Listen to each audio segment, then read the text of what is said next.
Interesting conferences I've been at for a long time. I've taken so many notes. I'm going to talk to you about research I published at the end of last year. This is the report. It's available for free at the Reuters Institute site. Please download it. And it actually develops pretty directly from this piece of research I did, Innovators in Digital News, which was actually translated by the Korean Press Foundation. So this is really a kind of coherent thread that I've been following. Excuse me, I have to put these down.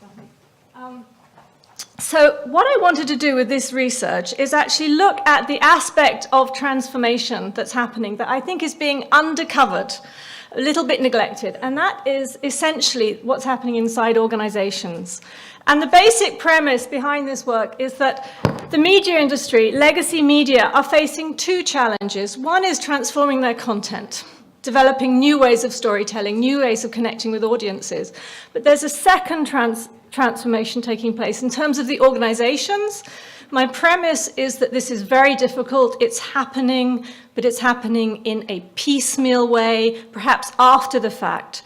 And it concerned me that unless media organizations are not a lot sharper about how they transform themselves, all of the benefits of transforming their content might not bring the benefits they're looking for. So the basic premise is that they need to put as much emphasis on transforming the organizations as they are transforming their content. And I wanted to look at how does that look? What does best practice look like in terms of transforming legacy organizations? These are the organizations I looked at in depth. I did 70 interviews. So these are the organizations I went into in a great deal of depth. And then this smaller blue bubble are organizations I went into kind of punctually. There were particular things they were doing in a very interesting way. So let's get on to the findings. I think the media industry has been very seduced by Silicon Valley, by management concepts from Silicon Valley. But actually, they are starting from a very different place. And where they are starting from is a place of enormous complexity. They are very, very complicated organizations. And if we look at where does that come from, they have just got more and more complex as they have evolved. So they started off as relatively simple organizations offering one product for everyone, one product that had something for everyone in the market. And then in about 1980s, on went as technology developed, desktop printing, cable satellite, they added on a kind of niche layer to their businesses. So niche TV channels or more supplements into their magazines or special interest. 1995, onto their businesses went the digital online layer. And then 2007, 8 onwards, on went the social mobile layer. So legacy media, unlike kind of clean sheet digital software-based organizations in Silicon Valley, are kind of in a position where today they're having to arbitrage attention, resources, decision-making time across all these layers. And often the people they're competing with, these very, very well-financed new competitors, have the luxury of focus that they used to have. They're dealing with just one or two layers of this. And so what that means for audiences is we have fantastic choice now. Many more offers, many more platforms, many, many more ways of consuming media products. But for the companies themselves, it means enormous complexity, stretched resources, and a pressing need to kind of rebalance their asset and expertise. And what I mean by that, quite simply, is that their historic strengths and assets are down in these bottom two layers. And often these bottom two layers, even for companies like the New York Times, are still keeping the lights on. But what they know is that the future is up in the top two layers. And what they're trying to do is push their center of gravity up towards the new digital area, but not turn off the bottom two layers. And this is a very, very complex challenge. The other thing, I think, before moving into how they're changing, is this issue of now they have is how small they've become in comparison to their new competitors. They often call themselves the mass media. But legacy media organizations are increasingly little fish in an ocean full of, the new platforms, which are the whales. So this is old data, but it hasn't got any better since. But what that means is for legacy organizations, especially those who started off in print, who've lost a large percentage of their print revenues. Not only do they have less revenues, but in a kind of more subtle way, they've lost a lot of strategic control. They don't really have meaningful scale, the scale they need to invest in all the technology to build out new products and services. And they've lost control of knowing exactly how and where their content is consumed in many cases. As soon as it moves onto the platforms, they lose that control. They have much weaker relationship with their audiences, but they need to keep involved with the platforms because the platforms are the bridges to the future.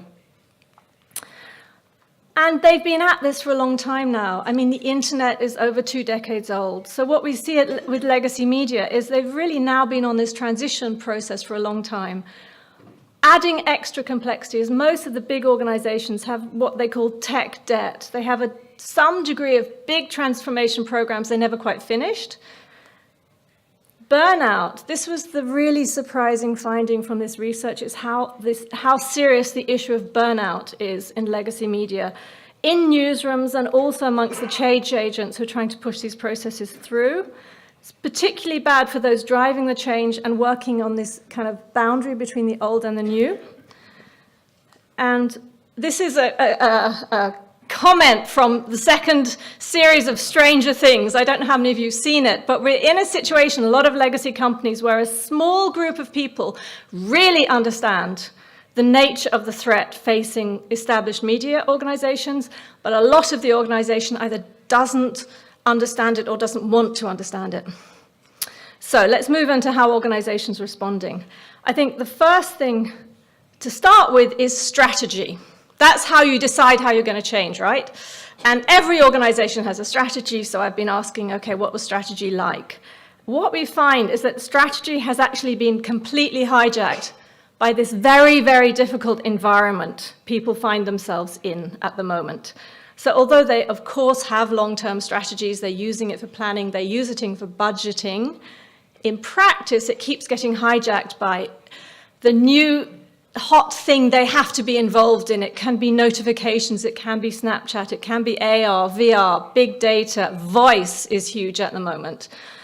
But the net result of that is that while their new competitors, ironically, are following very, very long-term strategies. Facebook has a 3-year, 5-year, and 10-year strategy. Amazon the same, Netflix the same. They know exactly how they want to shape the industry. Legacy media, at a point when they never needed to be more strategic, are finding it very hard to be strategic. So when I looked at these players, and obviously the companies I looked at are not the only ones doing well. And doing well is actually a difficult thing to categorize in the current environment. There are others, but research resources are always limited. However, if we go to what does best practice strategy look like, what we see is that they do have kind of 4 common elements. The first is tremendous clarity why on earth they still exist.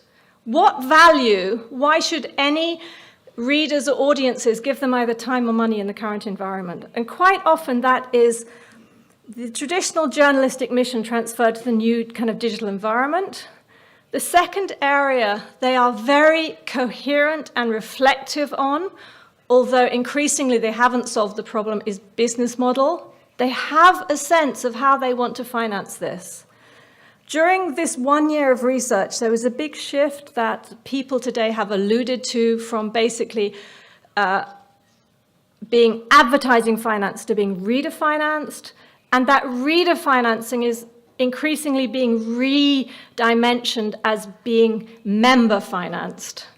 But what I'm currently seeing is a lot of those people are realizing that even if they get their subscription businesses up and running and they control churn, they still can't fill the black hole arising from the lack of advertising revenues. So this is an unsolved problem. But what we see in these strong players is these 2 elements act as a kind of framework, if not a cage, by which they look at all of these shiny new things. So what we see is that it's not they're not aware of these things, but they're much more disciplined and reflective about how they approach VR or AR or Snapchat or whatever. And in fact, in the report, I contrast how I think it is the Economist and the FT respond to Snapchat. One jumps in, one doesn't, but very clear set of rationale behind that. The 4th strategic element is tech and data, which is becoming the kind of central nervous system in these organizations. It's the way by which content is created that creates value to audiences. It's the way revenues is extracted from that. Now, if we look at that kind of as a basic structure, we start to see how things need to change inside the organization. And both the top and the bottom layer become really, really contingent on understanding audiences much, much better. What do they really want from us? How can we add value for them? What does journalism, what does trust mean to them? And also that the ability to generate subscription membership revenues, you need to know who your audiences are. You need to have data on them. And then in the middle, for tech and data to do what it's meant to, you need much more collaboration inside the organization. So we're beginning to get a picture of how leadership and culture management has to work.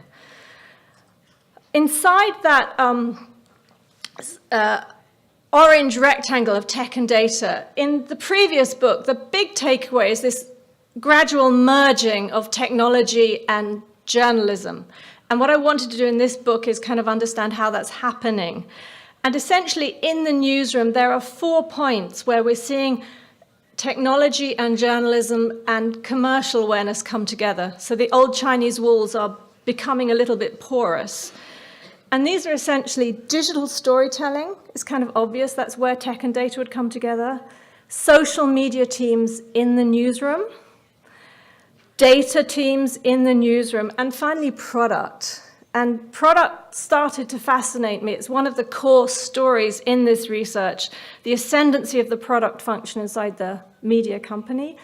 And what's interesting, particularly interesting there, is one of the proxies I developed for stronger and weaker companies is how well this product function is understood. It's not just having someone on the board, it's the fact that everyone in the organization understands the role, and that role is obviously about ensuring that the digital journalism can navigate and succeed in the kind of digital universe. And then if you look at companies like, for example, the Financial Times in London, they've developed a very clearly articulated way of combining these areas. They call it a kind of ladder of engagement.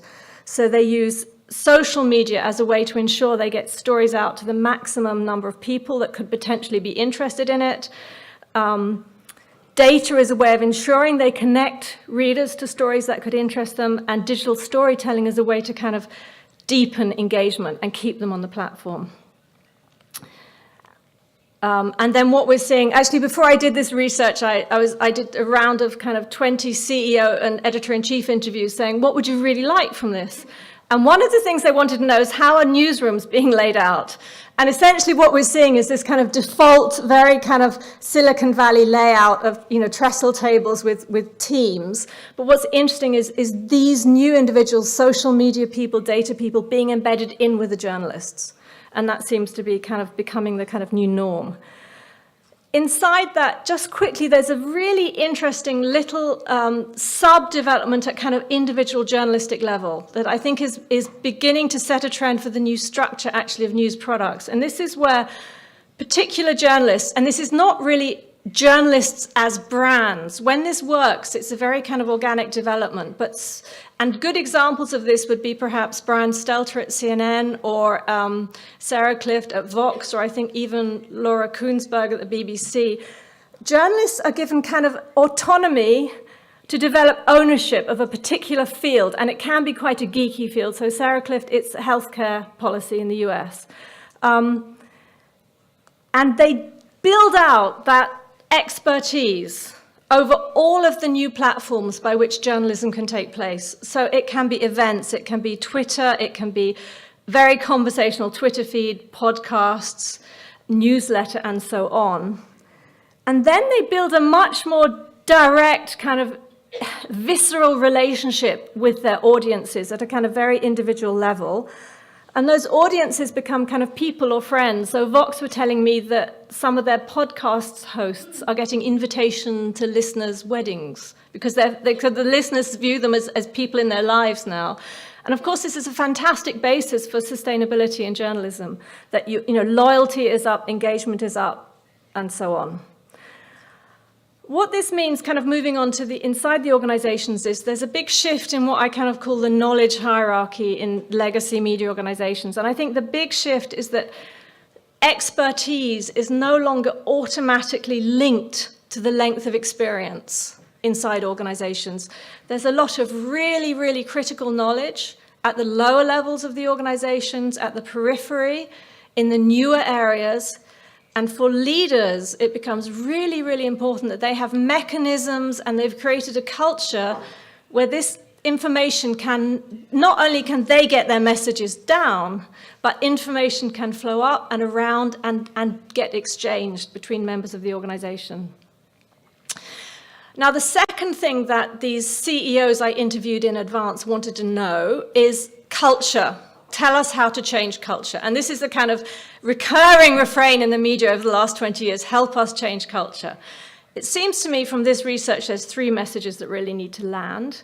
The first is that leadership, having a dominant position in one tech era, does not mean leadership in the next, does not transfer across the tech transition. And in fact, the opposite normally applies. And this is essentially Rosenthal this morning referred to the innovator's dilemma. This is actually the innovator's dilemma in one sentence. So the more successful you've been, the harder it's going to be as successful in the next generation. You won't disappear, you'll just slip down the food chain. The second is that the answer to this is really no longer clear to the leaders in media organizations. It is really not clear what the successful business model is going to be to finance quality journalism, especially if you're looking at a network of international correspondents. And therefore, there's a real imperative to engage everyone in the organization in problem definition and problem solution. And finally, that tech has moved from being the kind of plumbing, what allowed you to do your work, to being absolutely central to creativity, to content, to the quality of content, to connecting viscerally with audiences. Now, the one cultural anxiety is around whether journalism and tech can ever talk to each other. And what was clear from this research is that there are companies where this is happening really, really well. And where that's happening, it's happening by pivoting off the similarities in these cultures. So if we take the culture of journalism over in the blue bubble there, these tend to be people with a background in liberal arts. So they're words, they're concepts people. Tech has a kind of engineering, natural science background. Journalism is about serving audiences, but it's more than that. There's a kind of deep moral, ethical core in journalism about, serving important, protecting important public values. That's really not there so much in tech. Tech has a kind of commitment to users, but it's often around creating the most beautiful, elegant, functional user experience, adding value to people's lives, but it doesn't have that kind of moral, ethical dimension you find in great journalism. Journalism tends to be, historically, it's had to be risk averse because of its technology. They've had technologies, if you're printing a newspaper, putting out a TV program, you have to get it perfect before you send it out. You can't pull it back afterwards. And clearly, technology is about experimenting. You put up a hypothesis, you develop something, you move on to the next version, and so on. But where these come together well, and this is really clear, actually, at Schibsted, I saw this in Norway, I've also seen it at The Guardian, is where you build on the similarities in this culture. And these are kind of interesting. First, both coders, developers, engineers, and journalists absolutely prize clarity of thought and clarity of language. For a coder, it's a beautifully executed line of code. For a journalist, it's a beautifully turned phrase. But they both have that kind of as the burning goal. Secondly, both are craft professions. Both want to produce the best possible product. And finally, both are intrinsically motivated. And there's a lot of literature, and I can point you later, a lot of literature on how to work with intrinsically motivated workforces. So how is this culture change happening? I'm going to look at that in detail in a new bit of research. I'm just starting. But essentially, you change culture by not trying to change the culture. You do it very indirectly. You do it in stealth mode. And what you do directly is very, very clear signaling from the leader. This is our challenge. This is how we're going to go about it. This is what your priorities are. I'll give a bit of detail about that. Second, these strong media organizations really are learning organizations. Tremendous amount of contact with their peers, new ideas coming into these organizations. and increasing levels of flexibility in terms of how the organization is put together. These elements come together and kind of shift the culture along the dimensions that is required.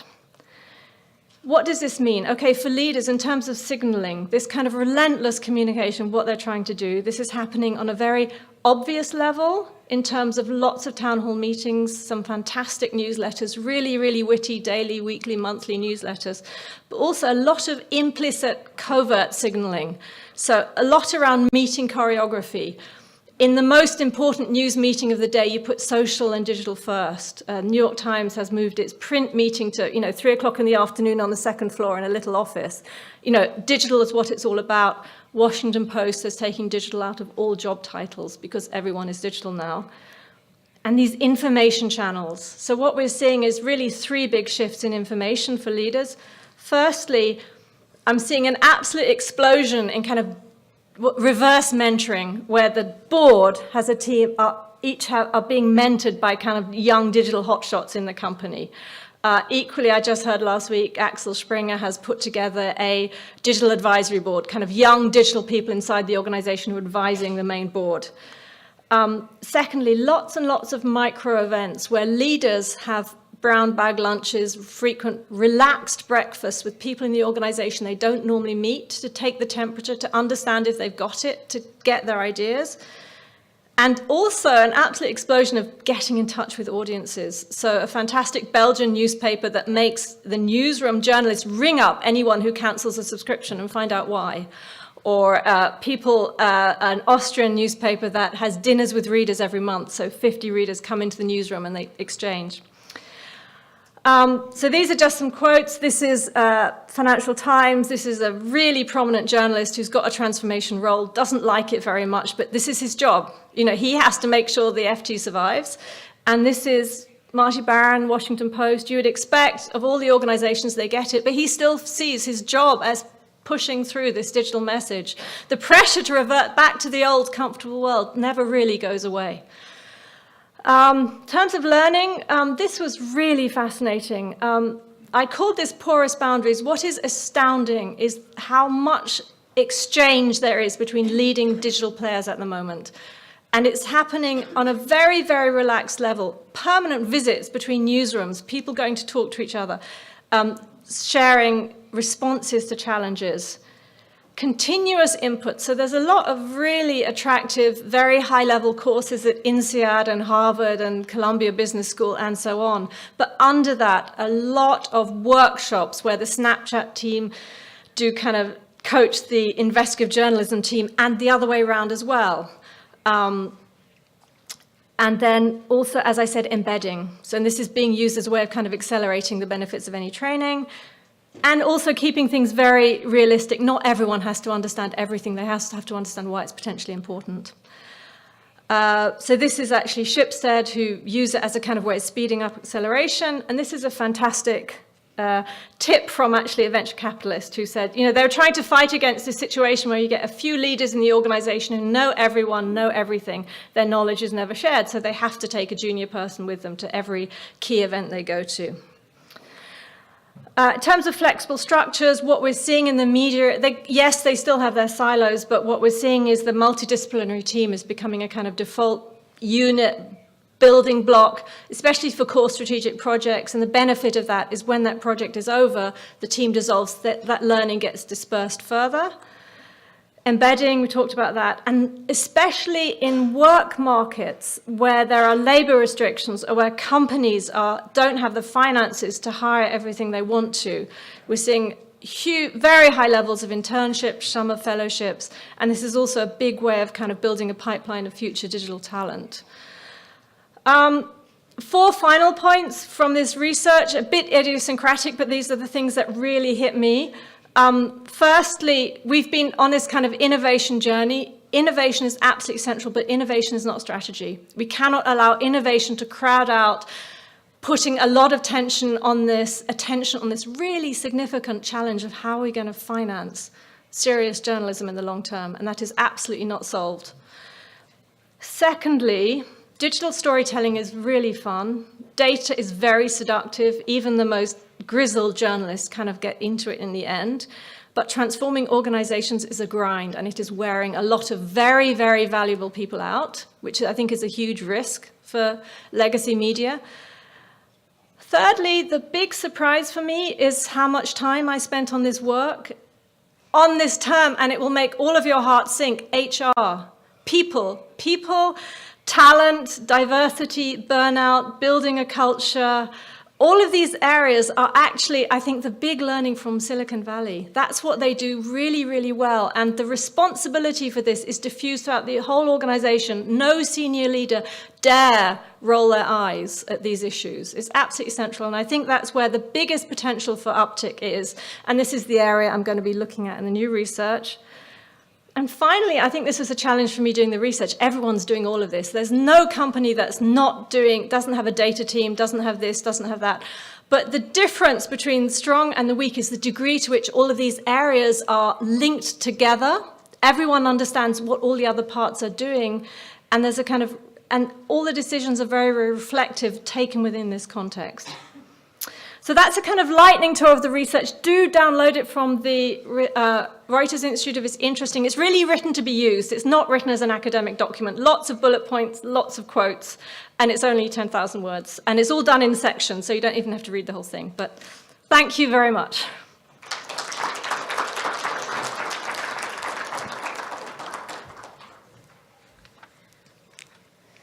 네, 뜻깊은 강연해 주신 루시 콩 연구위원님께 감사드립니다. 이어서 질의응답 시간을 가지도록 하겠습니다. 첫 번째 질문 보시겠습니다. 변화하는 미디어 환경과 수용자의 요구에 맞춰 언론사가 조직 혁신을 해야 한다는 기본 명제에는 동의합니다. 그런데 언론사 조직 혁신은 당장 수익을 가져오기보다는 미래를 준비하는 전략에 가깝다 할 수 있습니다. 이런 조건에서 언론사주의 강력한 의지와 재정적 지원 없이 언론사의 디지털 혁신이 성공할 수 있을까요? 아마존의 제프 베조스가 인수한 워싱턴 포스트의 변화가 좋은 사례가 될 수 있을 것 같습니다.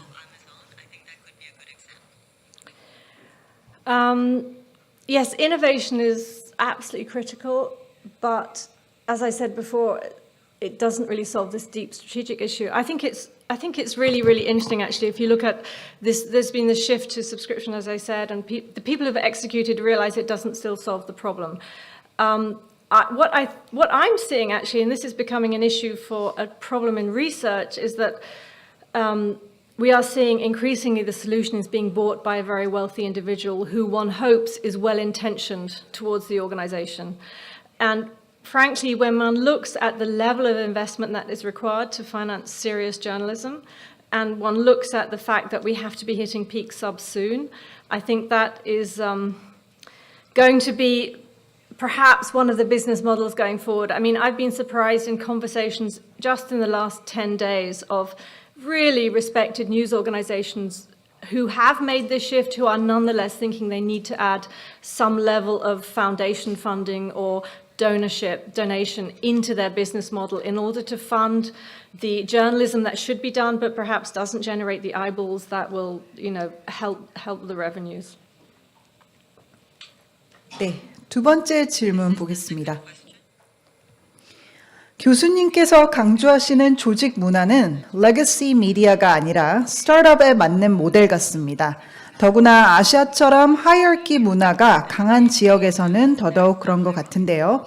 그런 한국적 상황을 고려할 때 기성 미디어의 조직 혁신을 위해 조언을 해주신다면 무엇이 있을까요? I think that's a really good point. I mean, we have organizational culture, but that organizational culture is situated in a national culture. And I have been very intrigued by the success, I've talked about this a lot, especially of Norway and Sweden, relatively small countries with exotic languages who've nonetheless been very, very good at innovation. I think having a low hierarchy culture is absolutely critical.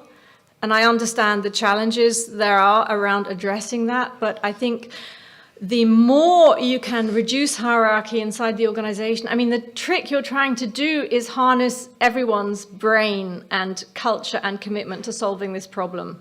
And the more you can reduce hierarchical boundaries, the more brains you can get in solving this problem. And I think the thing that is really striking when you look at the media or industry and you compare it to, say, investment banking or management consulting, people are really, really, really bright inside the media, really bright. But culturally, there has been, I think, almost a kind of anti-managerial ethos. Management has happened, but it's not been something people want to do. I think it perhaps stems in part from the Chinese wall in newsrooms between commercial areas and editorial areas.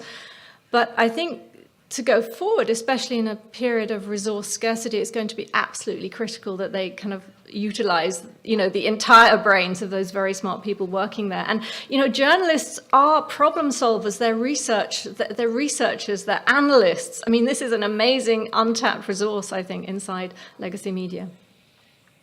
네, 다음 질문 넘어가도록 하겠습니다. 한국 언론사들도 조직 혁신과 개편을 시도하고 있지만 거대 플랫폼의 영향력에 여전히 크게 휘둘리고 있습니다. 저널리즘의 디지털 스토리텔링을 입혀도 대형 플랫폼이 노출해주지 않으면 힘을 잃는다고 생각하는데요. 이런 현상에 대해 어떻게 평가하시고 그럼에도 대안이 있으신지요?